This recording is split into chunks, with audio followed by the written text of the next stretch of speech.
Hi guys, so February 15th, daily race C on Gran Turismo 7.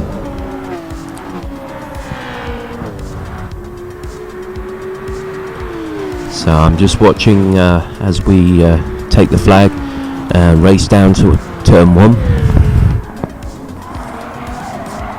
In this one I am racing a Mercedes AMG GR3,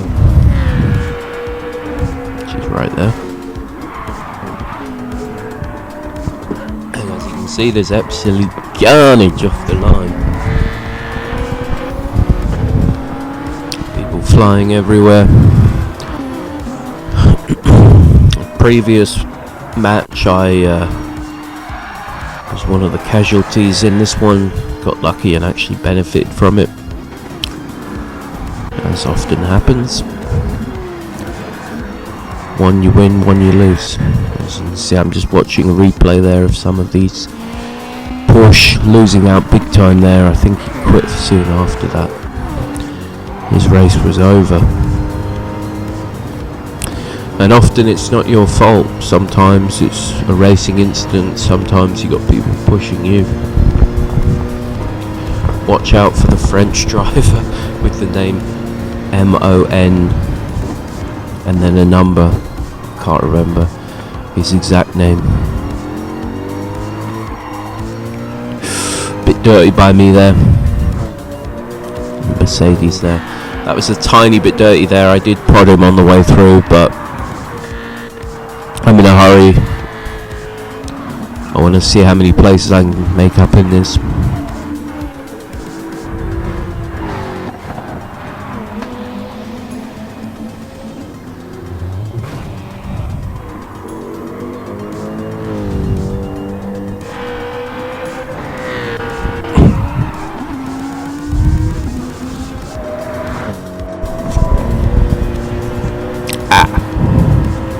Technical failure. There we go. Right.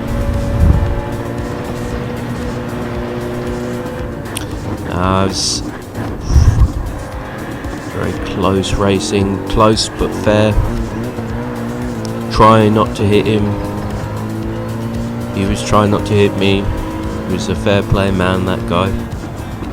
As I say, didn't actually screw me around.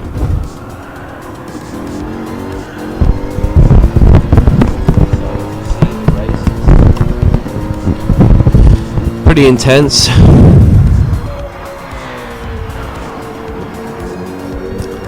Supras and the BMW of a guy called Adamski.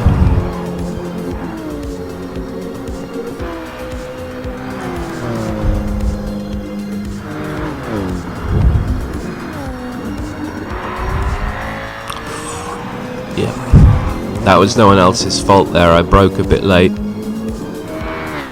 Got caught car watching. I was watching the guy I was racing with. Didn't miss my brake marker a little bit. And it gives you a slowdown. What you can't see on the replay here. The nice cinematic view. Ooh. There's the leader having more misfortune. He actually led off the grid. We'll watch that again, see what happened. So easy to do that on that corner. I think if Dragon Trail was a real track, that corner would become infamous, because it's one of those do or die corners. Just to comment on it briefly, I find that if you try and keep a cool head round it and just use your animal instincts, you can gain a lot. But if you think too much, you just go slightly offline, and it's night. You're going to hit the barrier.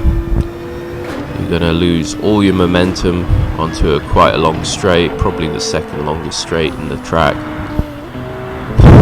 You don't want to crash there, but it's easy to, which makes it an interesting corner. Like I said, this reminds me a bit of Wipeout. If you remember Wipeout, which we watched the Skyline and the Beamer up ahead, just a little bit up ahead of me, having a battle. The firm but fair racing then is what we like to see. It feels a bit like Wipeout, or threading the needle. It's unique in that way. Often if I'm well positioned, I won't take the risk and I'll just use a bit more brake around it. But if I've just been bounced off the track by some belligerent French driver, sorry, I'm sure not all French are like it, but in which case you can thread that needle as he does there. And I was just taking a pits here. I took an early stop. My strategy was to start on hard tyres. I find hard tyres not so much a disadvantage with the Mercedes at this track.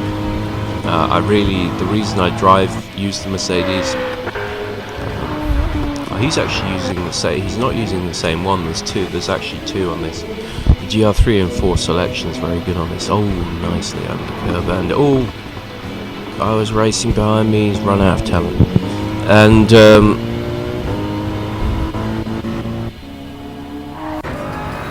yeah, it handles nicely for me anyway. I like the handling of the AMG Merc there. So. Close. Oh, and he's made a mistake. It's one of my rivals there up ahead. I'm going to gain that place. Well, I already have. He's further back. Poor guy. Oh, and there's another one. Pedro de la Rosa there with that livery. That's like the 99 arrows.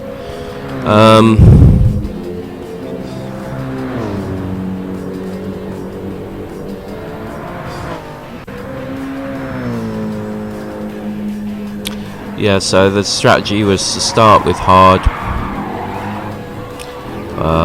Off the line at this, there's always some sort of carnage. There's a lot of bottlenecks, which lead to a lot of spills.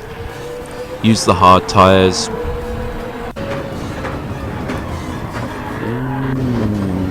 Getting intense there. There's a three-way battle for the lead there. Up ahead of me. So at this point I was on the mediums. I think all of these were on hards, because you have to actually change your tyres before the race. I'm sure they're aware of it. These are no newbies, I might. But at this point they were disadvantaged. At the start they pulled away from me a bit, but I'm reeling them in here because they're all on hards. So I was just maximum focus at this time as you join on board.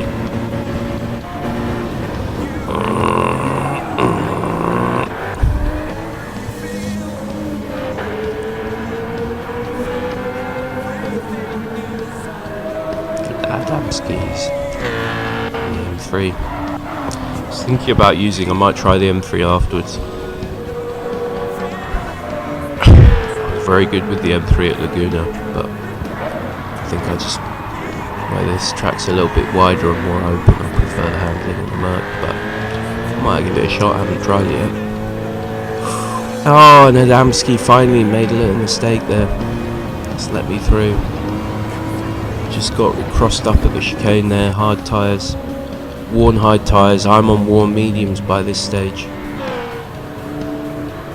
Obviously I've edited it. We're not watching everything completely live, but you're not missing anything. I only really edit highlights and all the key moments. And as Adamski had made a mistake, I got on terms with McLean. McLean also made a small mistake, which put me in position, and I was going side by side with him over the line and into the first corner. Through the chicane. Oh no! and he was clearly caught car watching there. He was following my line, and those curbs were unsighted. They're a real beasted, these curbs. Oof. Done that one myself many times. It's frustrating, but neatly just pirouettes round. Usually when it's me, knowing my luck, I fly into the barrier and get a 5-second penalty on top of it. And as we went round the last corner, and my goodness, no, I took the lead from 6th or 7th, I think 7th on the grid, to the lead towards the end, but dang, it didn't quite work out. I got on terms with the Skyline in the front. Adamski got past me as well after that mistake, but I got on terms with him because he had a penalty on the last lap, but he squeezed me out. Fair play. You might want to look that back, but he squeezes me out. Key moment there, last corner. Hey, it's firm, but it's fair in my view. Good race, and everyone who was in the race said so afterwards, so that's the best one I've had in a short while, so